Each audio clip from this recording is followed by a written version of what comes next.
રાજ્યભરમાં સરકારી ડોક્ટરોની હડતાળ છે। 10,000 ડોક્ટર હડતાળ પર ઉતરતા દર્દીઓને પારાવાર મુશ્કેલીનો સામનો કરવો પડી રહ્યો છે। રાજ્યની સરકારી હોસ્પિટલોમાં તમામ સેવાઓ ખોરવાઈ। ઓપીડી, ઇમરજન્સી સહિતની તમામ સેવાઓથી તબીબો અળગા રહ્યા। અલગ અલગ માંગણીઓ મુદ્દે તબીબો હડતાળ પર ઉતર્યા છે। ગરીબ અને મધ્યમ વર્ગના દર્દીઓને ભારે હાલાકી પડી શકે છે।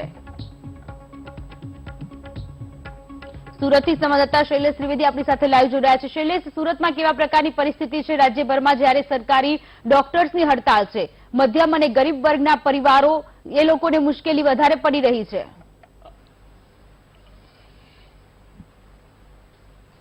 ચોક્કસપણે સમગ્ર રાજ્યના તબીબો અને તબીબી શિક્ષકો એટલે કે પ્રોફેસર, હેડ પ્રોફેસર તમામ હડતાલ પર છે। ત્યારે ડોક્ટર ગોવેકર સાહેબ આપણી સાથે જ, એમની સાથે સીધી વાત કરીશું।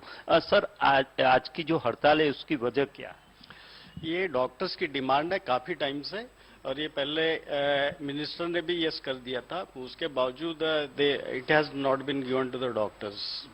वो सरकार का जीआर आया था, उसमें कुछ प्रॉब्लम है या आपकी डिमांड जीआर में नहीं है, ऐसा कुछ? जीआर का गोल गोल घुमा के कर दिया है, वो प्रॉपर जीआर नहीं है। तो ये स्ट्राइक की वजह से दर्दियों की हालत नहीं होगी? स्ट्राइक की वजह से दर्दियों को थोड़ा प्रॉब्लम तो रहेगा, पर हमने ओपीडी और हमारा इमरजेंसी वर्क के लिए हमने हमारे यहाँ के जो कॉन्ट्रैक्ट के डॉक्टर है, सीनियर रेजिडेंट है, हमने उनको लगा दिया है ड्यूटी पे। काफ़ी हद तक हमारा इफेक्ट नहीं होगा, उसके ऊपर कोई इफेक्ट नहीं। लेकिन जो सर्जरी प्लांट होती है और इमरजेंसी सर्जरी होती है उसमें असर होगी? हाँ, प्लांट सर्जरी वगैरह बंद है अभी। तो इससे लेके ये सिर्फ पैसा का मामला है या और कोई टेक्निकल मामला है? जो सैलरी का मामला है, फिर काफ़ी डॉक्टर्स की जो एडॉक सर्विस है उसको कंटिन्यू नहीं किया गया है, ये चीज़ें हैं। लेकिन सिविल या गवर्नमेंट हॉस्पिटल के जो डॉक्टर्स है वो हड़ताल पर जाते हैं तो आम आदमी को बहुत भुगतना पड़ता है, तो उसके लिए क्या सोचा? उसके लिए क्या सोचा है? कुछ ये स्ट्राइक के साथ साथ में पैरेलल और कोई व्यवस्था है? हाँ, हमने डॉक्टर्स हमारे जो है उनकी ड्यूटी लगाई है। रेजिडेंट है हमारे, सीनियर रेजिडेंट है, और जो कॉन्ट्रैक्ट के डॉक्टर है वो स्ट्राइक पर नहीं है, जिनकी कॉन्ट्रैक्ट सर्विसेज हैं तो उनकी ड्यूटी लगाई हुई है। ये स्ट्राइक कितने दिन तक चलेगी? ये इंडेफिनिट स्ट्राइक है। तो मान लो आज पहले दिन शायद कोई असर ना हो, लेकिन कल से कुछ ज्यादा असर दिखने को मिले तो और कोई व्यवस्था? और कुछ व्यवस्था हम कर नहीं पाएंगे, क्योंकि हमारे टीचर्स के साथ साथ जनरल मेडिकल ऑफिसर्स वो भी स्ट्राइक पर हैं। ચોક્કસ તો હતા ડોક્ટર ગોવેકર સાહેબ, તેમણે સ્પષ્ટ કીધું કે અચોક્કસ મુદતની હડતાલ તેમની છે એ આજેથી શરૂ થઈ છે અને આજે તો ઠીક પણ આવતીકાલથી કદાચ દર્દીઓને ઉપર તેની અસર પડી શકે। જી આભાર જાણકારી આપવા માટે।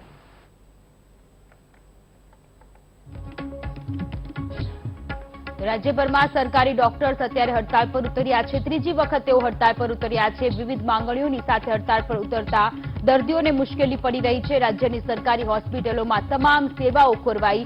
ઓપીડી, ઇમરજન્સી સહિતની તમામ સેવાઓથી તબીબો અળગા રહ્યા છે। અલગ અલગ માંગણીઓ મુદ્દે તબીબો હડતાળ પર ઉતર્યા છે। કોન્ટ્રાક્ટ ભરતી બંધ કરી કાયમી ભરતી કરવાની માંગ છે। થોડા સમય પહેલા સરકારે આપેલી બાંહેધરી તાત્કાલિક પૂર્ણ કરાય તેવી માંગ છે। રાજ્યભરમાં 10,000 થી વધુ ડોક્ટર્સ હડતાળ પર ઉતર્યા છે। એડહોક સેવાઓ સળંગ કરવામાં આવે।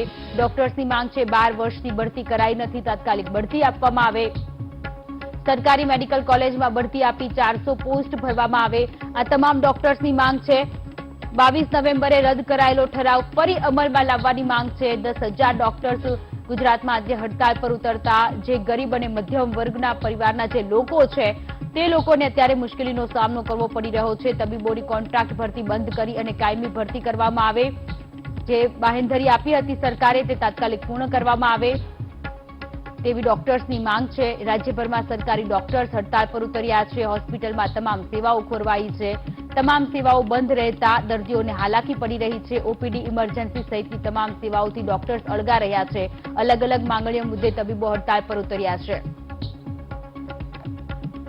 તો નારાજગી ડોક્ટર્સમાં જોવા મળી રહી છે। 10,000 જેટલા ડોક્ટર્સ હડતાળ પર ઉતરતા ગરીબ અને મધ્યમ વર્ગના લોકોને અત્યારે પારાવાર મુશ્કેલીનો સામનો કરવો પડી રહ્યો છે।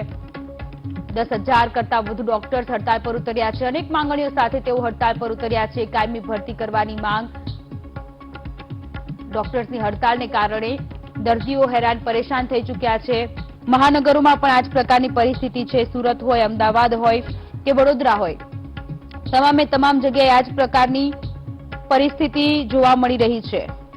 દીપક સોલંકી આપણી સાથે લાઈવ જોડાયા છે. દીપક, રાજ્યભરમાં 10,000થી વધુ ડોક્ટર્સ હડતાળ પર ઉતર્યા છે. દર્દીઓને પારાવાર મુશ્કેલીનો સામનો કરવો પડી રહ્યો છે. ત્યાં કેવા પ્રકારની સ્થિતિ?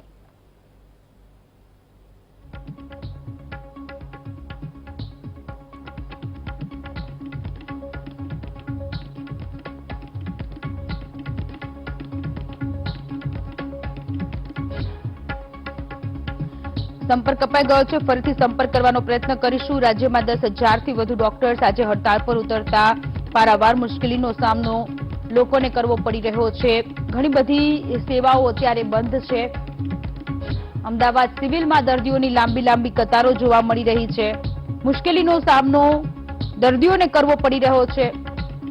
એક બાજુ ઉનાળો છે, ધમધમતા તાપમાં લોકો ઘરની બહાર નીકળી રહ્યા છે, મજબૂરીવશ નીકળી રહ્યા છે, કારણ કે તેઓ અથવા તેમના સગા સંબંધીઓ બીમાર છે અને જ્યારે હોસ્પિટલમાં તેઓ પહોંચે છે ત્યારે ડોક્ટર્સની હડતાળને કારણે મુશ્કેલી વધી છે, કારણ કે લાંબી કતારો જોવા મળી રહી છે. રાજ્યભરમાં સરકારી ડોક્ટર્સ હડતાળ પર ઉતર્યા છે. આ પહેલી વખત નથી, આ ત્રીજી તેમની હડતાળ છે. હવે જોવાનું એ રહેશે કે આગામી સમયમાં તંત્રના કાને આ લોકોની જે માંગ છે તે ક્યારે પહોંચે છે. 10,000થી વધુ ડોક્ટર્સ હડતાળ પર ઉતર્યા છે. ઓપીડી ઇમરજન્સી સેવાઓથી પણ અળગા રહ્યા છે. અલગ અલગ માંગણીઓ મુદ્દે તબીબોની હડતાળ હજુ પણ યથાવત છે. રાજ્ય સરકાર સામે વધુ એક ડોક્ટર્સો દ્વારા આ આંદોલન કરવામાં આવ્યું છે. ફરીથી સંવાદદાતા શૈલેષ ત્રિવેદી આપણી સાથે લાઈવ જોડાયા છે. શૈલેષ, રાજ્યભરમાં સરકારી ડોક્ટર્સ હડતાળ પર ઉતર્યા છે, ત્યારે ડોક્ટર્સની કઈ માંગ છે? શું માંગ તેમની?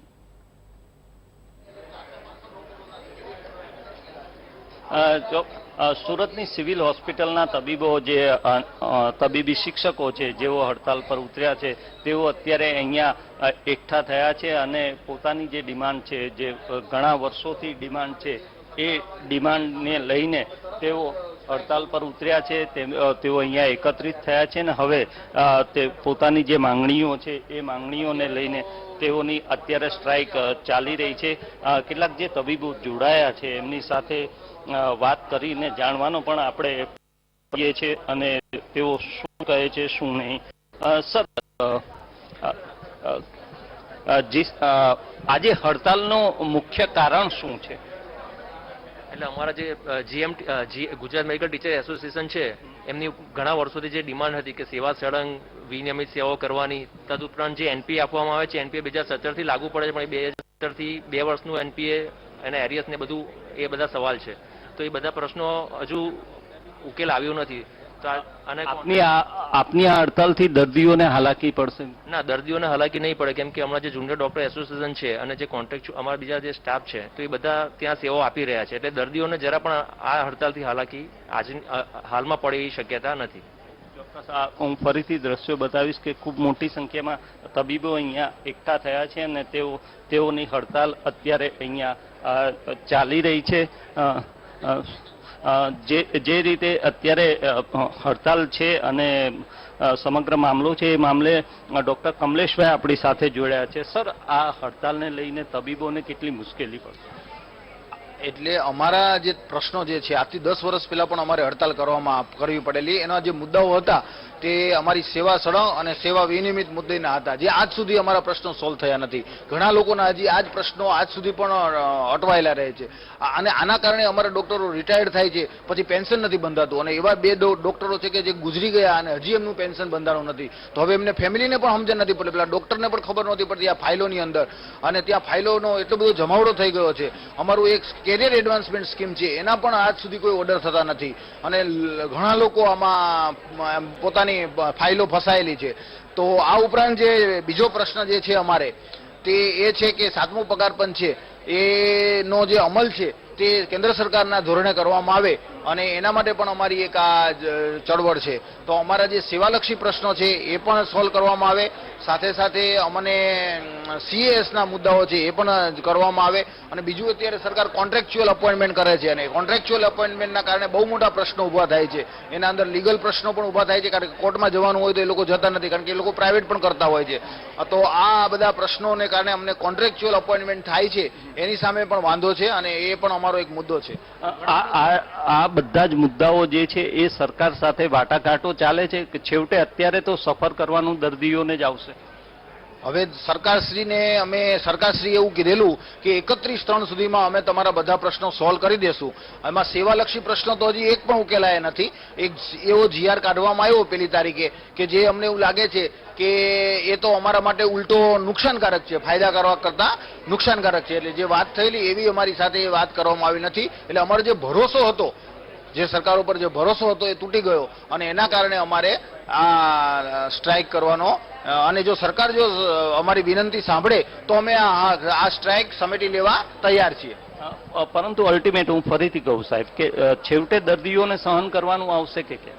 એટલે અમારે અત્યારે જેડીએ જે છે, જુનિયર ડોક્ટર્સ એસોસિએશન, એ કામ કરી રહ્યું છે. સાથે સાથે સરકારશ્રીએ કોન્ટ્રાક્ચ્યુઅલ અપોઇન્ટમેન્ટ કરેલી છે, પણ એ કેટલા કામ કરશે એ પણ એક મોટો પ્રશ્નાર્થ છે, કારણ કે એમનું કમિટમેન્ટ પણ પ્રાઇવેટની અંદર હોય છે. તો અમે તો આ આખી જે સિસ્ટમ છે એની, કારણ કે આ સિસ્ટમના કારણે મેડિકલ એજ્યુકેશનની ઘોર ખોદાઈ જશે એવું અમારું માનવું છે.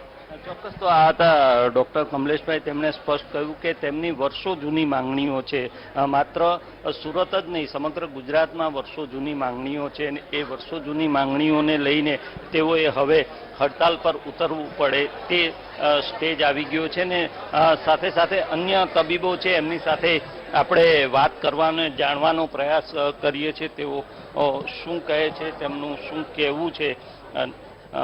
મેમ, આજની હડતાલથી દર્દીઓને કંઈ સહન કરવું પડશે કે કેમ? એવું જો અમે તો એવું બિલકુલ ઈચ્છતા જ નથી કે દર્દીઓને સહેવું પડે, એટલે જ અમે આજ દિન સુધી એવો કદમ લીધો જ નથી. હંમેશા ટાળ્યા જ કર્યું કે પણ હવે અમારી જો ડિમાન્ડ્સ જ સોલ્યુશન નહીં આવતું હોય તો અમારે કંઈક તો અમારા હક માટે કરવું જ પડે. એટલે ચોક્કસ. તબીબોનું કહેવું છે કે એમને અત્યાર સુધી જે રજૂઆતો કરી એ રજૂઆતો ધ્યાને નથી લેવાય. સર, રજૂઆતો ધ્યાને નથી લેવાય, પરંતુ બીજી બાજુ દર્દીઓનું પણ આપે વિચાર કર્યો છે હડતાલને લઈ? વિચાર કરીએ છીએ અને આ ત્રીજી ચોથી વખત હડતાલ થયો છે, બરાબર છે. આમ એડવાન્ટેજ વિચાર નથી કરતા અને દરેક વખત આ દર્દીનું ધ્યાનમાં રાખીને આપનું હડતાલ પાછળ ખેંચીએ છીએ અને આશ્વાસન પછી કે માંગણી પૂરી થઈ જાય. પણ આ ચોથો પાંચમો વખતે આપનો માની માંગણી પૂરી નથી થઈ. એટલે ના છૂટકે જે મારી જે વાજી માંગો છે જેના લીધે લોકોનું લાભથી વંચિત રહે છે, જેવા કે સેવા વિનિમય છે, લોકો રિટાયર્ડ થઈ જાય, 15 સાલનું ગેપ હોય તો લાભો મળતો નથી. સેવા સેવા વિનિમય, ટાઈમ બોર્ડ પ્રમોશન, સેન્ટ્રલ કેન્દ્ર સરકારનું પ્રમાણે પગાર ધોરણ, આ જે વસ્તુઓ છે દર્દી માટે વિચારીએ છીએ. ને છેવટે નથી કોઈ મારી પાસે ડોક્ટર પાસે ન હોય, કોઈ દિવસ ડોક્ટર ન વિચારે કે દર્દીને કોઈ હાલાકી થાય, પણ છેવટે કોઈ ન થાય તો હડતાલ પર ઉતરવું પડે. ચોક્કસ. તબીબોનું સ્પષ્ટ સીધું કહેવું છે કે તેઓ વર્ષોથી તે રજૂઆત કરી રહ્યા છે, પરંતુ તેમના પ્રશ્નોનો ઉકેલ આવ્યો નથી. તેને લઈને હવે છેવટે તેમણે અચોક્કસ મુદ્દતની હડતાલ શરૂ કરવી પડી છે. જી શૈલેષ, આભાર જાણકારી આપવા માટે.